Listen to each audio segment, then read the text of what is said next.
reported 14 deaths and more than 200,000 families affected by Typhoon Odette that has made its ninth landfall in the province of Palawan. Meanwhile, the Philippine Statistics Authority is reporting that more than 26 million Filipinos are poor. How can government keep the country safe from further devastation? We discuss in this episode of the Chiefs.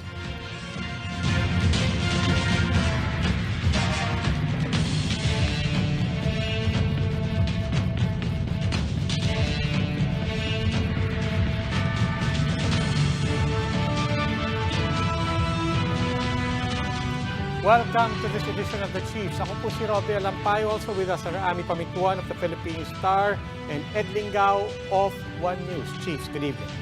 Happy weekend. Good evening. A good Friday, ha? Oh, medyo matindi, no? I mean, actually, diretso na tayo sa ano. We want to get some updates. Yes. We've been monitoring this the entire day, of course, for the past week, to be frank. Let's begin tonight with NDRRMC spokesperson Mark Timbal on the line for updates on Typhoon Odette. Good evening, Mr. Timbal. Good evening, Mr. Timbal. Sir Robbie, Ma'am Ami, and Sir Ed, good evening po at sa lahat po ng kababayan natin ang Northwood. Magandang gabi po sa lahat. Magandang gabi po at alam naman namin you're very, very busy at maraming nangangailangan ng tulong. Could you give us a quick update muna po? I mean, what does it look like in terms of rescue, operations, restoration of utilities, electricity, telecommunications? Napakaraming kailangan gawin. What's the situation, sir? Tama po kayo dyan, Sir Robbie. Kanina nga po, sa katatapos lang po ng emergency meeting ng NDRRMC, kasama po ang ating Pangulo, pinulat po na umabot na po ng 338,664 na mga kababayan po natin ang nakapag-preemptive evacuation at ginagamit na po ang more than 200 evacuation centers across po dyan sa mga affected region natin, sa Region 6, 7, 8, Region 9, and Caraga. At ang power restoration naman po, nagkaroon tayo ng mga pagkapatid ng kuryente sa iba't ibang lugar. May mga whole po na isla sa Kabisayaan ang wala pong kuryente ngayon. Pero nagkaroon po ng commitment ang ating Department of Energy na makipagtulungan po sa NGCP at ang mga local power cooperatives para mapabilis po ang power restoration dyan po sa mga islas po na yan ng Leyte Province, sa Biliran, sa Bohol, some parts of Cebu, Surigao, and Camiguin Island. Nagkaroon din po tayo ng problema sa komunikasyon dahil mukhang napinsala po ang ating mga cell towers doon po sa areas na unang sumalubong doon po sa mata ng bagyo na nag-landfall. Kaya po in Siargao, in areas in Surigao del Norte, some areas of Cebu, in Bohol as well, intermittent po ang signal kasi ongoing po ang restoration po ng mobile phone signal ng ating mga telcos sa area. Ongoing din po ang mga search and rescue operations on the ground sa pagsanib puwersa po ng ating mga local rescue teams along with our disaster response units na inanda po dito sa national government earlier. As of this counting po, we have prepared, the national government has or mobilized more than 3,600 search and rescue and retrieval teams coming from the Armed Forces of the Philippines, the Philippine Coast Guard, the National Police, and the Bureau of Fire Protection po. On the ground po, nag-a-assist na po din ang mga kasamahan natin sa Armed Forces in the transport of additional supplies for relief items doon po sa mga local government units na nagre-require po ng assistance. Sa casualty count po natin, wala pa po tayong official publication ng casualties, sirs and ma'am. Currently po kasi under verification pa po itong mga nabalitaan po nating mga disgrasya daw po dito dahil kay Odette. But what was reported to me po is we have 12 reported deaths, we have 7 reported missing and 2 reported injuries po. Ang nabalitaan ko po dito ay These victims po ay mga nabagsakan ng puno. Mukhang nasa labas po ata sila during that time or nabagsakan po yung mga kabahayan po nila during sa kasagsagan po nitong bagyo. Between po infrastructure damage, kasama na dyan ang mga tulay at saka mga kalye na hindi madaanan, and then on the other hand, telecommunications being down. Meron pa po bang mga lugar na hindi pa natin naaabot, na hindi pa accounted for sa mga reports? So far, sir, isolation-wise, wala naman po tayong natanggap na ulat na ganyan. However, yung communication po ng ilang LGUs, mukha pong na-damage din yung equipment during the storm. Kaya po ang ginawa po natin sa NDRRMC kaninang umaga, inutos po ng ating Executive Director, Yusek Halad, na tayo na daw po mismo, tayo na dito sa NDRMC ang gagawa po ng paraan para yung Government Emergency Communication System po ay maibaba na po doon sa communities na yon, yung mga local governments na yon, para tuloy-tuloy po ang comms natin at sa kanila ulit. Mr. Timbal, sa tindi ng damage sa lakas ng bagyo ang sinasabi nila nga yung baka daw maraming lugar na wala pang electricity until Christmas. Is that a conservative estimate? Yung iba natatakot baka daw hanggang New Year walang kuryente, and consequently, problema din yung storage ng vaccines. Is problema kung walang kuryente. Ano ba yung Tama po kayo dyan. Tama po kayo dyan, Ma'am Ami. Kasi po, during the meeting, ni-raise din po yan ng Department of Health ni Secretary Duque na essential po talaga na magkaroon ng power to ensure po yung refrigeration ng ating mga vaccines. That's why po ang ating Department of Energy committed for the fast tracking of the restoration of power in a lot of those areas. Pero may mga contingency plans naman po ang ating Department of Health para maremedyohan po itong sitwasyon na ito patungkol po sa mga bakuna. As of this time po, ongoing naman din ang restoration, the repair and the restoration ng power doon sa iba't iba pong mga location na nadali po nitong si Odette. Hopefully po before Christmas, maremedyohan po yan. Kung sakasakali, mga generator daw. Sufficient ba yung generators for the vaccine supply? On the part of our disaster managers po, meron kompleto po tayo sa generator set to power our disaster management operation center. Pero po that is one of the backup options po, the distribution of generator sets and the activation of generator sets which are already in the area as part of the contingency plans po ng DOH. Mr. Mark, ano pa ang kailangan niyo ngayon? At this point, what exactly do you need? Is there any need to issue a call to the public for donations o hindi pa naman umabot doon? Yeah, so far, sir, ang supplies po kasi natin are more than enough to sustain our operations naman po. The local governments po na nagpara-abot na po ng paghingi ng tulong for the augmentation of the relief items ay ina-actionan na po natin yan. Kinaklaro lang po natin kung ano po yung specific na mga kailangan nila kasi from the stockpiles po huhugutin yan na nakapreposition na po near the area. Waiting na lang po ang logistical support natin po for for that confirmation.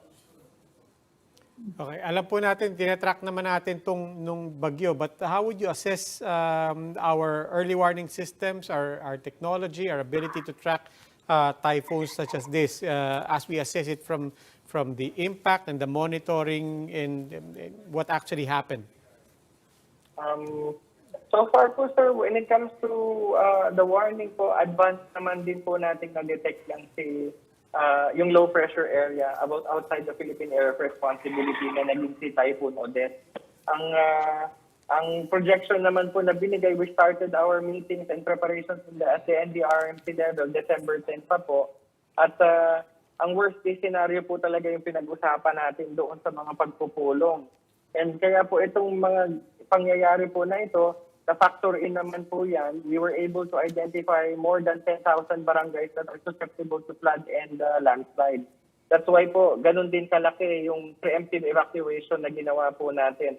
Salamat po doon sa local governments na once they receive the information on the susceptible barangays, malawakang evacuation po ang sinagawa nila prior to the arrival of the storm. Okay, Kumusta maraming, naman yung sitwasyon sa evacuation center? Kasi kailangan din ng ano, di ba, ng distancing doon eh. Do we have Tama enough po kayo dyan, modular ma'am. bed, for example?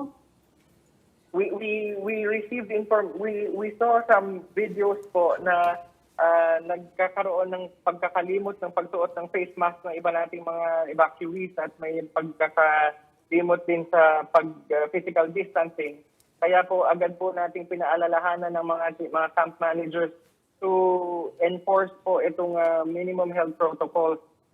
Kasama na din po kasi sa procedures natin before ang COVID-19 protection measures. I mean, we're distributing face masks po as part of our non-food items for evacuees. At part na din po niyan yung monitoring and the isolation and quarantining of individuals na nagpapakita ng symptoms. okay, maraming salamat po. That was Mr. Mark Timbal, spokesperson ng NDRRMC. Maraming salamat po, Mr. Timbal. Thank you Thank po. you, sir. Good evening po sa Yes, sir. lahat. And we will, of course, continue to monitor Typhoon Odette and its impact in the provinces.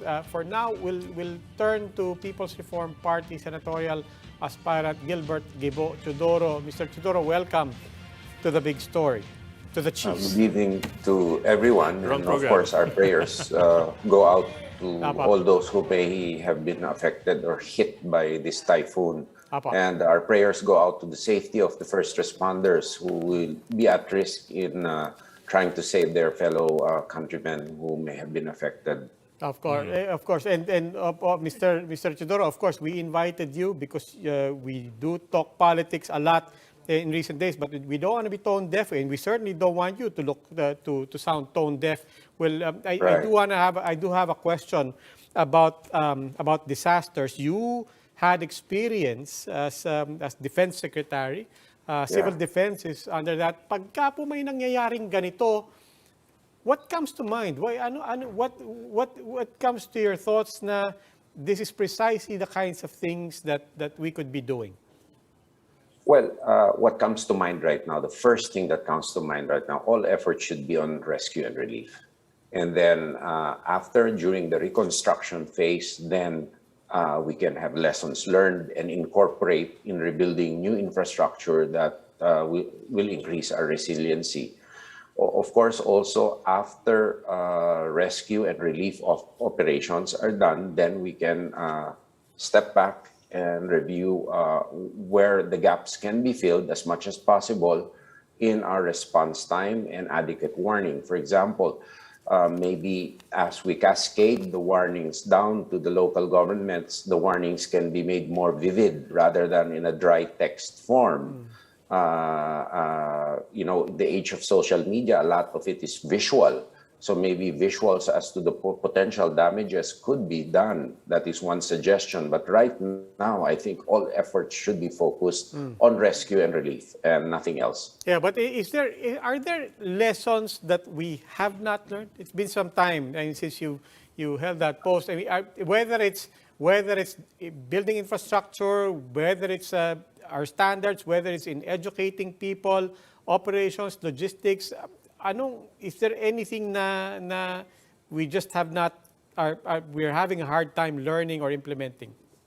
Actually, yung implementation talaga ng capacity building ng ating mga first responders and LGUs ay talagang kinakailangan pag-igtingin pa because it's also a resource-based issue, no? And in the choice of competing resources. Plus, ang mga disenyo ng infrastruktura, no? Ngayon, there is an opportunity once again kasi magre-rebuild ng infrastructure, lalo na sa mga power lines, telecommunication lines, at vital infrastructure na nasira. Palagay ko ang placement nito ay pwedeng pag-aralan based on the geohazards that each community presents. So ngayon ay may pagkakataon din na the infrastructure be put in places which are more resilient. No? Now, it's really a resource-based issue and it will continue to plague us for quite some time as with even developed countries are plagued by this. No? So we just have to capacitate our responders, whether both national and local rather, or national, in the speediest possible way as we can afford. Yes, sir. But let me ask it a different way. Let me ask the question a Yeah, different yeah. way. How have we progressed in the last 3 administrations in terms of processes and preparations? I have noticed nga naman na dumami na yung mga rescue units and they seem to be pretty well equipped, at least for the big cities.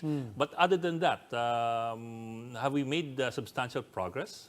I think so. Yung sa predictive capability lang, nagkaroon na ng malaking progreso sa mga Doppler radars at iba't ibang mga predictive capabilities. Sa mga local LGUs, I've seen na malaki na rin ang capabilities. Pero in a mega disaster such as this, and lalo-lalo na sa Visayas area, which is particularly hard hit, and as a matter of fact, a friend posted on social media earlier that Typhoon Sendong was exactly 10 years ago, December 16. Yeah. Also, 2011. 10 years ago. At tinamaan din na malakas ang Kabisayaan. Ano? So, merong improvements, but as we see, it's a race between the severity of the natural calamities that hit us and the pace of our improvements, and it's a continuing race. Okay, Mr. Tudor, you're running for the Senate. You'll have an opportunity, if you win, to introduce legislation that will allow you to help build back better. We keep talking about it, building back better, designing climate resiliency. Do you have any proposals in mind if you are sent to the Senate? For me, Ami, it's the oversight function that really funds for local autonomy are cascaded down to build the capacities of our local government units in the face of retentions by the national government. And I like also to segue that I heard earlier that there were calls for all people seeking office right now to unify their efforts in order to help out their fellow men. I think the best way that they can do this is to coordinate with the agency designated by the government and the law to be the central repository of all help, that is the DSWD. If they could coordinate all efforts through the DSWD so that an efficient and convergent response can truly help our people in areas where it is most needed, and the DSWD is in a position to direct these efforts. Disaster mitigation and climate resiliency, will they be high on your agenda if you win a Senate seat? It will be high on the agenda, but it is also a function of capacitating local governments because of the varied geographic and demographic conditions in the different areas of our country. So local government capacity building with as climate change and resilience as part of the scorecard that they should meet in order to get bigger funds for this is certainly going to be part of the agenda. And it has to be because disaster risk response, mitigation, and resilience starts from the ground, given our varying conditions between and amongst our islands. Okay, sir. Dadayo naman ako sa ibang topic, if you don't mind. Well, just a week ago, the anti-terror law was a big issue, a big story. The Supreme Court generally upheld the anti-terror law except for 2 clauses in Yes. 2 sections. So generally, tanggap siya ng Supreme Court. Your thoughts on this first. Is there anything that you agree with or disagree with in the decision of the Supreme Court? Well, as I read the decision, there were only 2 portions that were struck down. One for being void because it involved freedom of expression. Another one was the period of detention. I agree with the Supreme Court on this, but I also agree that we have to have some preventive capability of preventing terrorist attacks from occurring before they arise. And before, we were hampered by the severe penalties against the law enforcement officials who may be accused of misusing the law. So a balance must be had. There really should be a law on terrorism because it affects both sides of the spectrum, the far left, the far right, and other what have yous, who may seek to instill and sow fear and injuries to our countrymen. So there should be some mechanism to deter this behavior.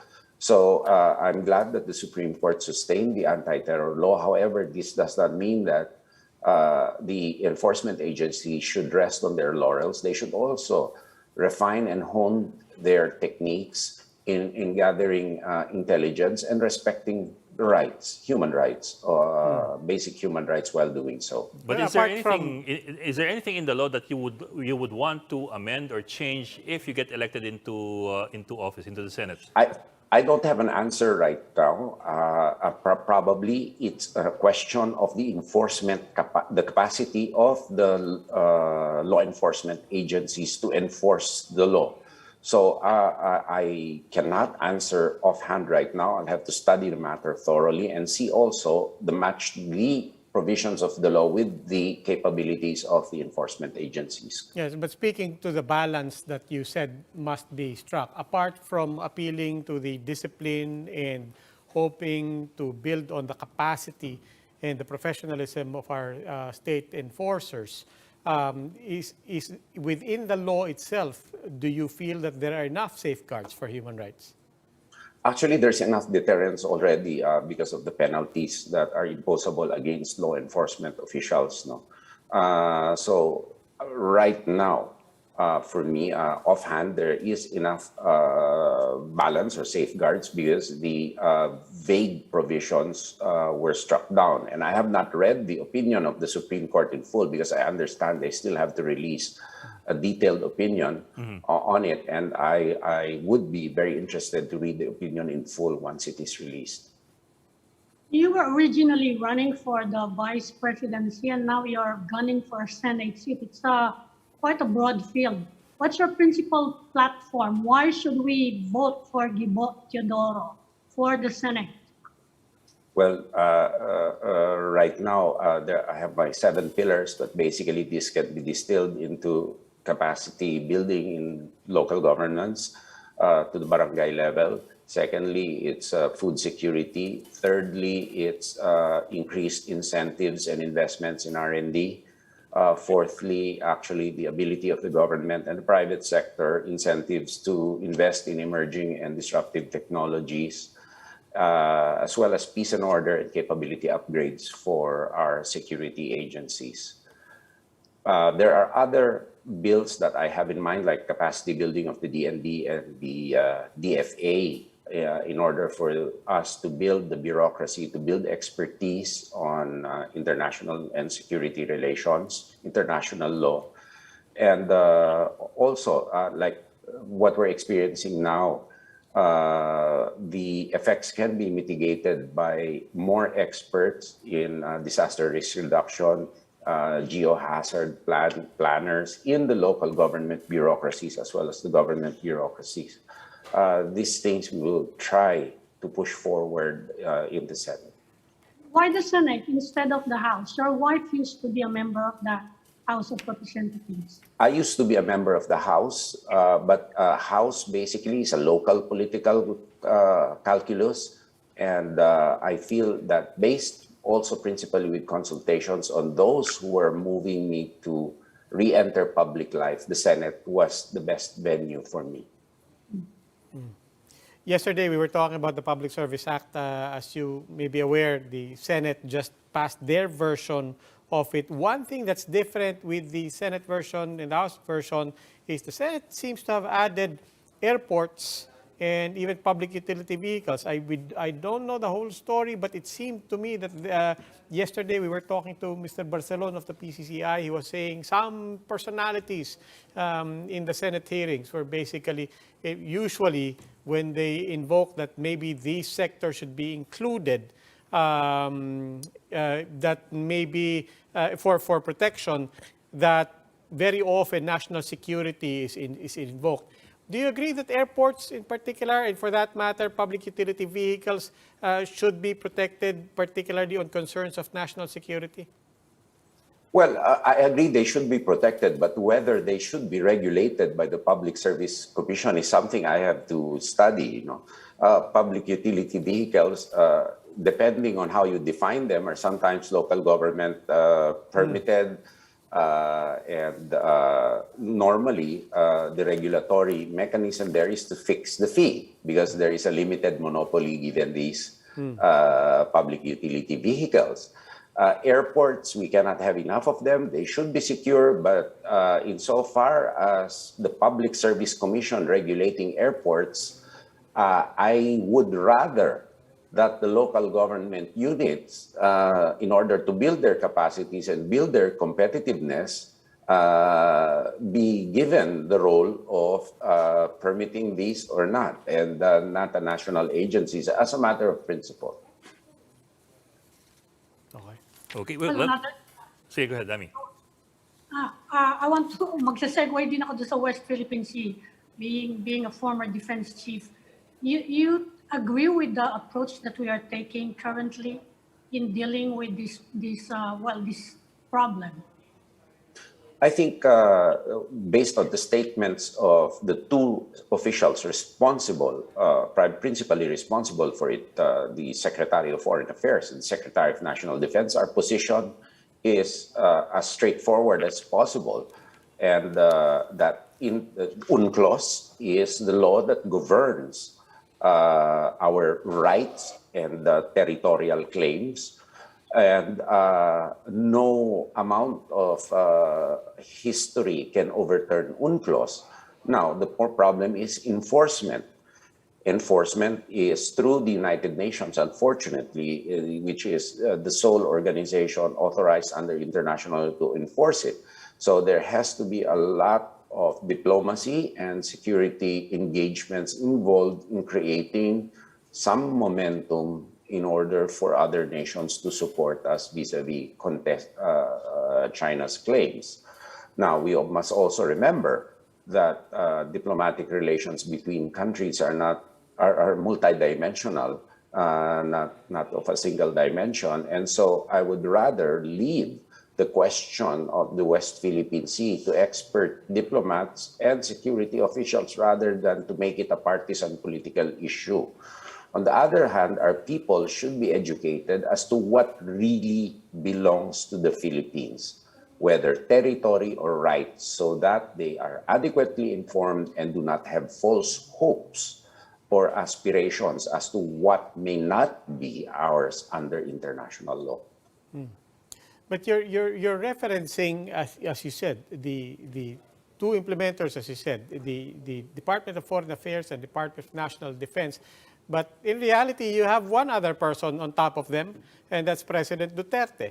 Let me rephrase Ami's question. Do you agree with how President Duterte has handled it, particularly with his words and his posturings and his body language? Many people have criticized it as deferential to China. Many people have criticized it as weak. What are your thoughts on how President Duterte, over the past 6 years, has handled this? Well, to take his last speech, before his farewell speech before the UN General Assembly, he stated in no unclear terms that our rights as determined under UNCLOS and confirmed partially by the arbitral award is part of international law and cannot be frittered away by passing administrations or the passage of time. How this is enforced is really a question also of time and political circumstances around the world in the future. So moving from that, I would say that we look forward to developing more gravitas in the international world in order for the world to give us an ear, in order for us to advocate our claims more vociferously and more efficiently as against China. But sir, at the same time, the president's critics also point out that it does get a bit confusing for a lot of people exactly where the president stands on the South China Sea. In his official, very, very formal statements, he seems to to stand by the arbitral ruling, but in his other speeches, he wants to put it aside. So parang minsan parang magkaiba yung speechwriters niya. Sometimes it sounds like Teddy Boy Locsin talking, and sometimes it seems like Duterte himself talking, and it does leave a question mark for a lot of people.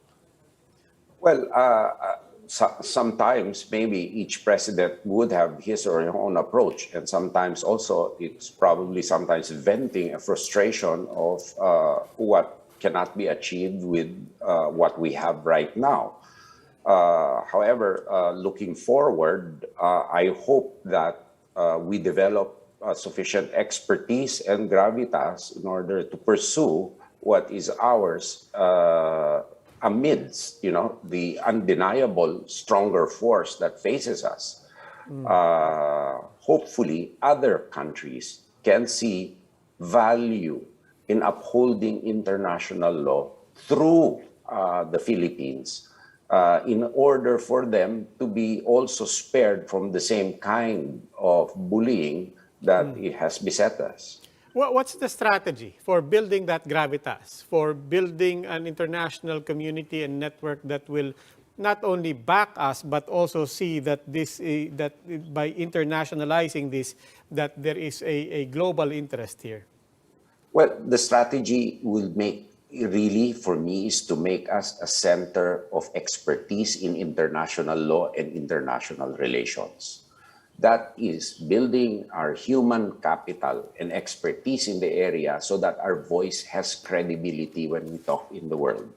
And that will take some time, but it needs investments from both the government and the private sector and our educational institutions.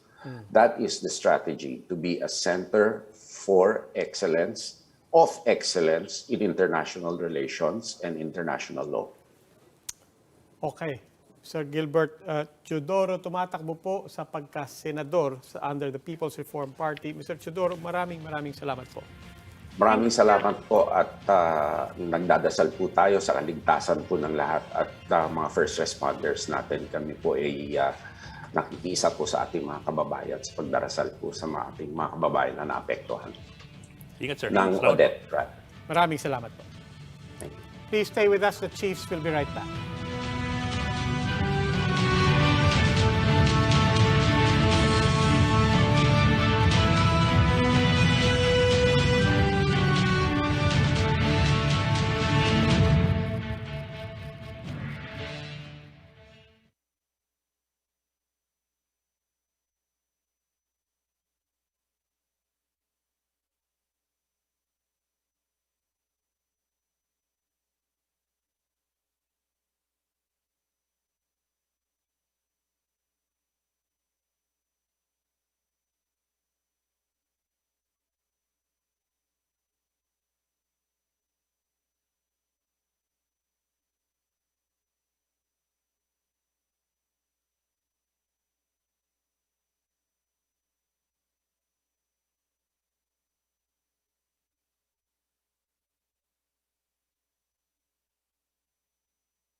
Welcome back to Chiefs on One News, and now with us is National Statistician Wilma Gillian of the Philippine Statistics Authority. Ma'am, magandang gabi and thank you for joining us tonight.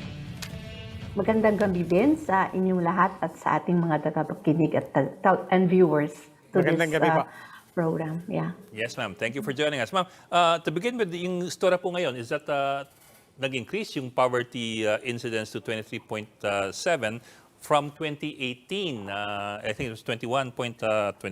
Yes, that's in 3.5 correct. years. Yes, ma'am. Yeah. I'm wondering lang if we know, do we know from the data whether that increase occurred over a period of time in those 3.5 years or dun lang sa pandemic time? Because half of that was pandemic eh. Yeah. Thank you for that question, no. Ang pag-increase ng ating poverty incidence nitong first half of 2021 is actually attributed to the meager growth in the overall income, and that may be because of the closures in some of the businesses during the pandemic, although there has been opening already this 2021, no. Although there has been a positive growth among the bottom 30%, the income among the bottom 30%, but there was a decline in the income of the top 70%, which would be our businessmen, our businesses. And there was also a faster increase in the food inflation or the food CPI than the growth in the income of the bottom 30% and the top 70%, and also there was an faster increase in the overall CPI than the growth in the income of the bottom 30% and top 70% income groups. Ma'am Wilma, pasensya na po, basic question lang muna ako. How do we define poverty incidence? Okay, our poverty incidence, this is the proportion of families or individuals with per capita income less than the per capita poverty threshold to the total number of families or individuals.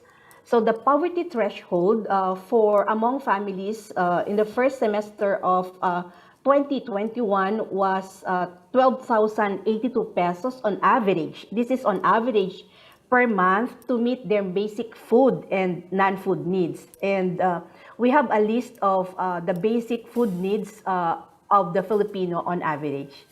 12,000 a month 82 pesos, 12,082 pesos. For food per household. For a Everything. family of 5 members. Lahat-lahat na po yun. No? Yes po. Pagkasahin na nila yung 12,000, family of 5, pagkakasahin na nila yung 12,000 for everything.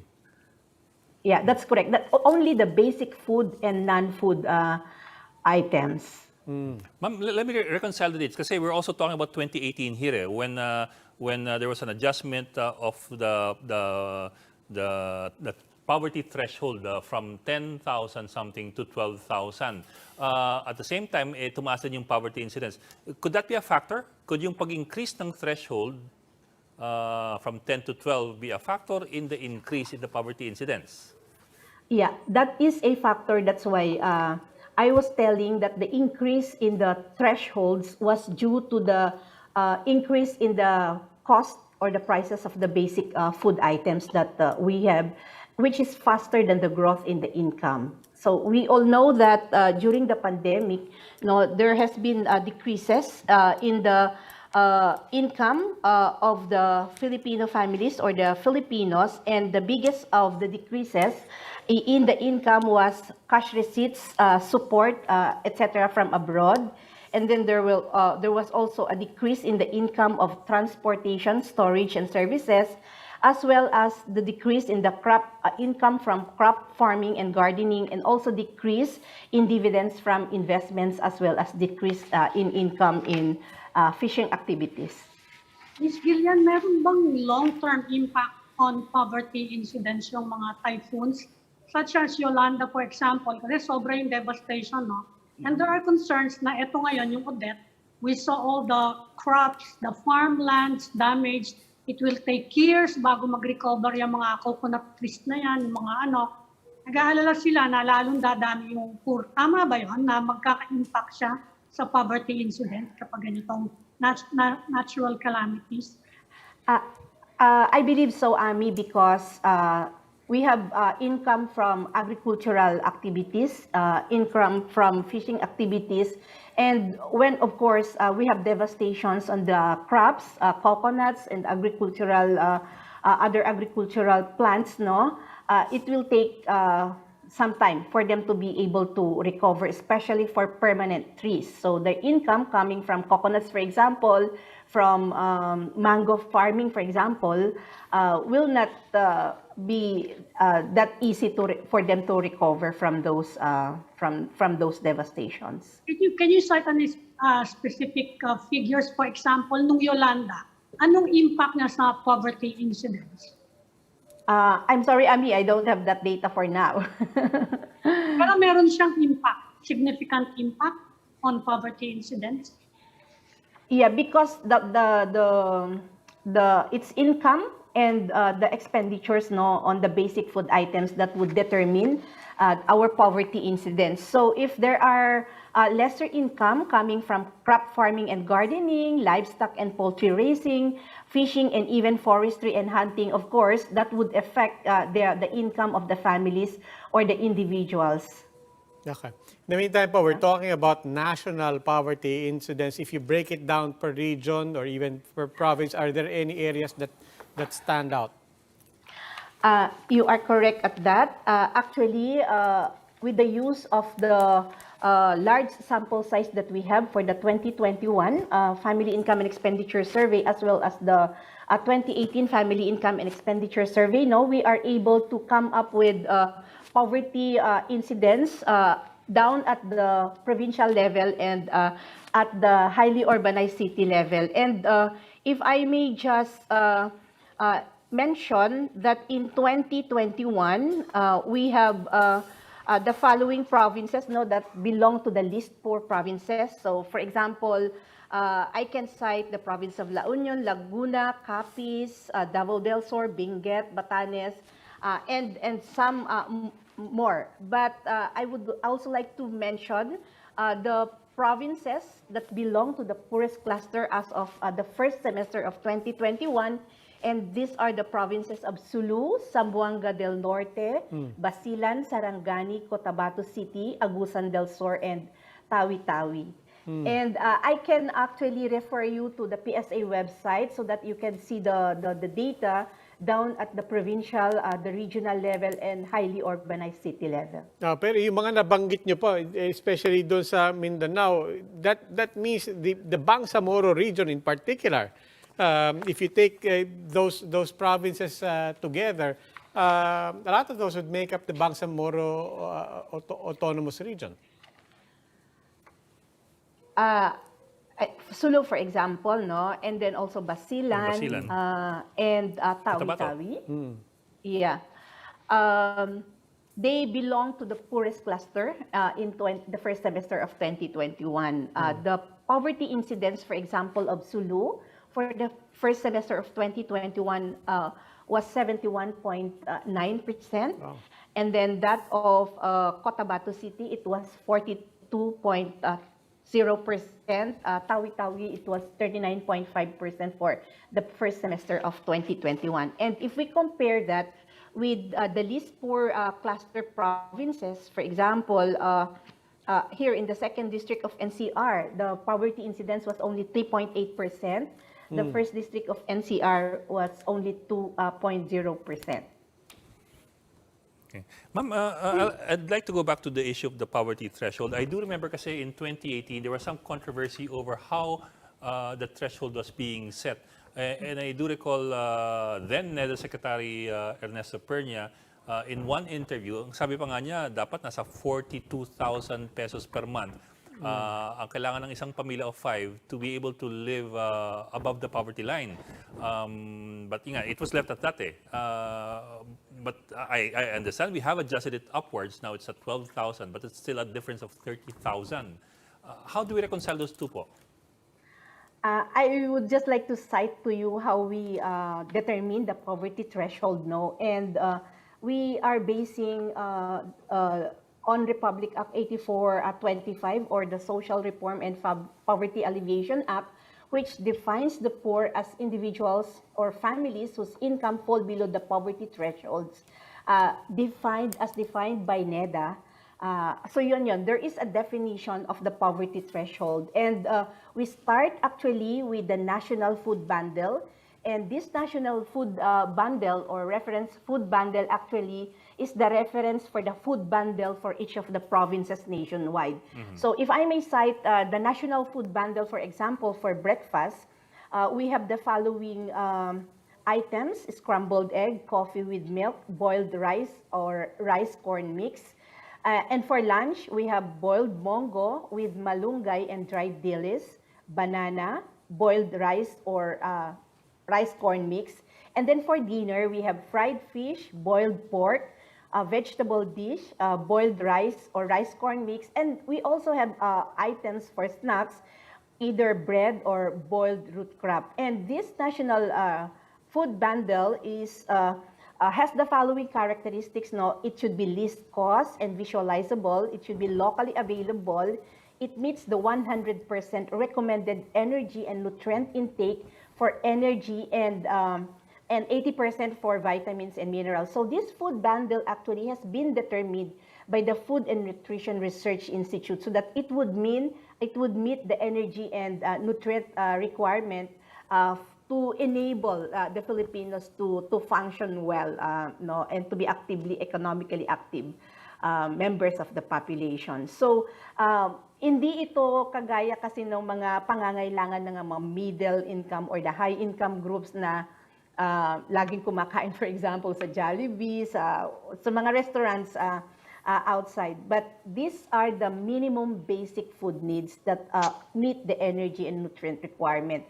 And we get the prices of this from the PSA price data collection, and then we come up with the total cost of this on a daily basis. And we multiply that daily cost of the minimum basic food requirement with 30.4, which is the average number of days per month.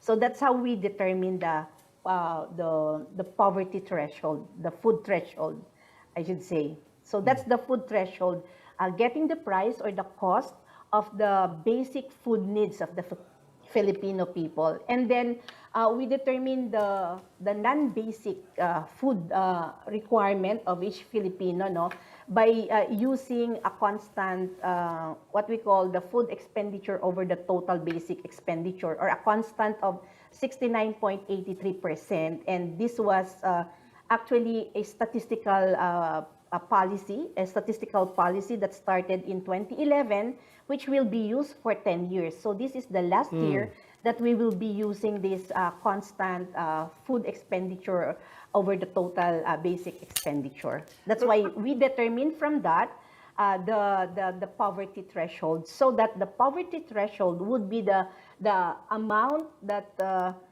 amount of income that is needed for a family or an individual to meet the basic food and basic non-food items. Ma'am, Yeah. lang, kung yung natural calamity may impact sa poverty, yung bang eleksyon, have you noted any bump in income kapag nagkakaroon ng eleksyon? Mag-i-improve yung income ng mga tao?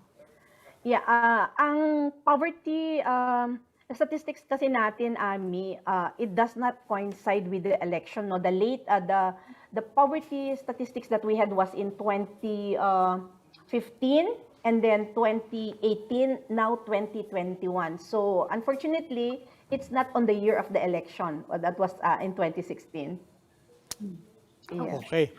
Ma'am Wilma Gillian, National Statistician with the Philippine Statistics Authority. Ma'am, maraming salamat po. Thank you. Salamat po. Thank you so much, the CHIEFS, for inviting us. Thank you po. Ingat po kayo. And that's all for this edition of the Chiefs. We hope what was discussed here will keep the conversation going. Before we go, a reminder to our viewers, mask on, wash hands, and stay safe, Philippines. I'm Robbie Alampay. I'm Ami Pamintuan of the Philippine Star. I'm Ed Lingao, and we are One News.